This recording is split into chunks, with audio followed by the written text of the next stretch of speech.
এই যে দেখো আমার গোপোষণা কিন্তু প্রত্যেক দিনের মতো আজকেও বসে আছে। গোপোষণা কিন্তু সকালে ভোগ খাওয়া হয়ে গেছে।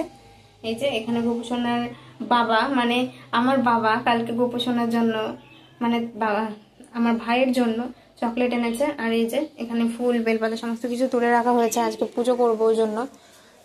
আর ওই যে দেখো ঘড়ির কাঁটায় প্রায় 9:30টার কাছাকাছি বাজে। চলো ঘরটা তোমাদের একবার দেখিয়ে দিই। কারেন্ট চলে গেছে। এই যে ঘরের বিছানা তোলা কমপ্লিট, ঝাড়টা দিয়ে রেখেছি, বাইরের বিছানা তোলা কমপ্লিট। এই জায়গাটা একটু ইগনোর করো কারণ মায়ের ফোনে চার্জ হচ্ছে এই বোর্ডটাতে। তো চলো ঝটপট কাজগুলো করে স্নানটা সেরে নিই। সো গাইস দেখো আজকেও কিন্তু মা ডিম টোস্ট বানাচ্ছে, আমার খুবই ফেভারিট, আমার বাবার দুজনেরই ফেভারিট ডিম টোস্ট। তো মানে কালকে তো আমরা খেয়েছি, কালকে বাবাকে দেওয়া হয়নি, ওই জন্য বাবা আজকে বাড়িতে আছে বলে আজকে মা সকালবেলা বাবাকে ডিম টোস্ট করে দিল। তো বাবা বললো কাঁটা চামচ দে, চাকু দে। আমি বলছি তুমি কি আবার সিরিয়ালের মতো চাল নিচ্ছ নাকি, কাঁটা চামচ নিবা চাকু দিয়ে কেটে খাবা? বলছে দে না তুই। আমি বলছি চামচটা হবে কিন্তু চাকুটা হবে না, কারণ চাকুটা কোথায় যে আছে ভগবান জানে। তো এই যে চামচটা আমি বেসিন থেকে ধুয়ে দিলাম, এখন বাবাকে দিয়ে আসি। আর আজকে সকালবেলাতে মানে ব্রেকফাস্ট বলতে ডিম টোস্টই বলতে পারো। আর এইটুকু ডিম টোস্টে তো বাবার কিছুই হবে না, কিন্তু এখন তোমার ভাত বসিয়েছে, তো আপাতত বাবা ডিম টোস্টটা খেয়েই কাজে যাবে, কারণ বাসি পেটে বাড়ি থেকে বেরোতে নেই, মানে যে কোনো কাজেই বাসি পেটে যেতে নেই। তো ওই জন্য ডিম টোস্টটা বাবা দেখো পিস পিস করে কেটে নিল। বাবা কিন্তু খেতেও জানে, আমি তো পিস পিস করে কাটি না, আমাকে গোটা দিয়ে দেয়, আমি কামড়ে কামড়ে খেয়ে নিই, আর আমার চামচও লাগে না। কিন্তু বাবা দেখো পুরো দোকানের মতো পিচ পিচ করে কেটে তারপরে চামচ দিয়ে খাচ্ছে।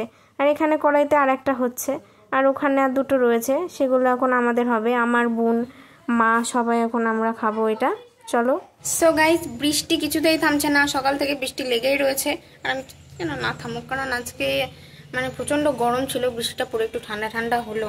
তো এখন আমি স্নানে যাব, কারণ আজকে বৃহস্পতিবার, পুজো করতে অনেকটা টাইম লেগে যাবে। আর আমার 11:30টায় পড়া রয়েছে, এখন 9:30 বাজে। তো এখন যদি স্নান পুজোটা করে নিই তাহলে সেই টেনশনটা আর থাকবে না।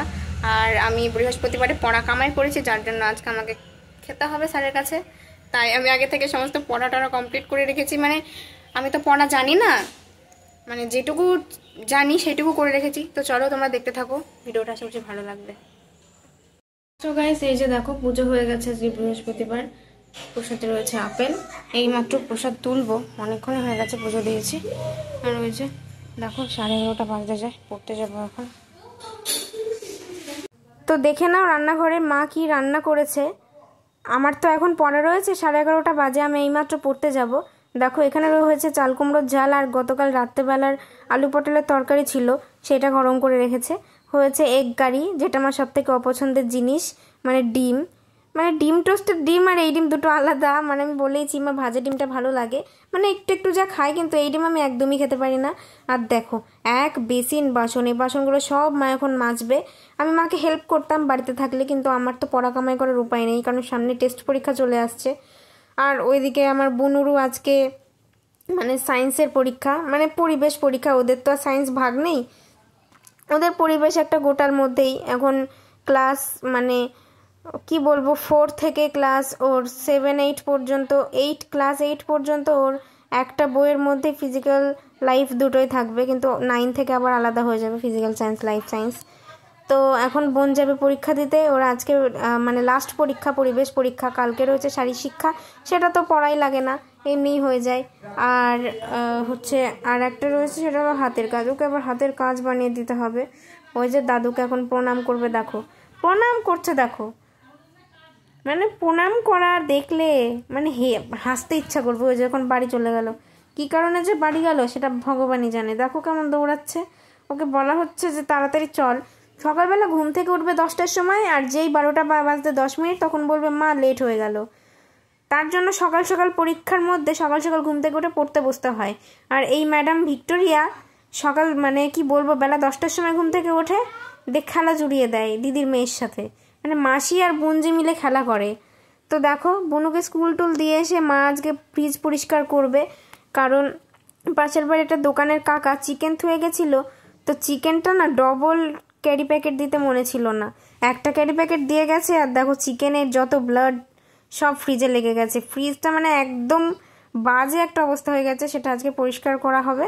আর এখানে দেখো মা করেছিল খিচুড়ি, আমি মিস করে গেলাম, বাড়িতে থাকলে খিচুড়িটা আমিও খেতে পারতাম।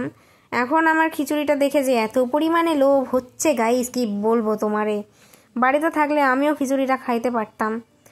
তো কি বলবো, বলার আর ভাষা নেই আমার, এত পরিমাণে মনটা খারাপ করছে।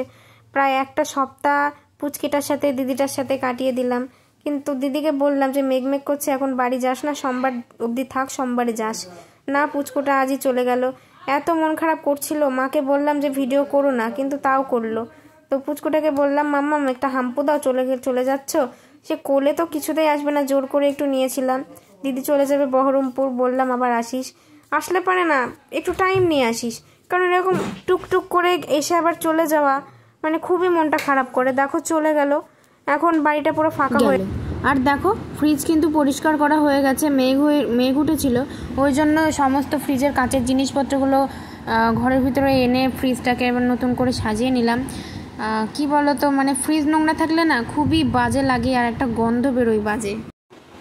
সো গাইস, কেমন লাগলো আজকে ভিডিওটা অবশ্যই জানিও, ভালো লাগলে লাইক কমেন্ট শেয়ার এবং সাবস্ক্রাইব করে সঙ্গে থেকো। দেখা হচ্ছে নেক্সট কোনো ভিডিওতে। সবাই ভালো থেকো, সুস্থ থেকো, নিজেদের টেক কেয়ার করো, বাই।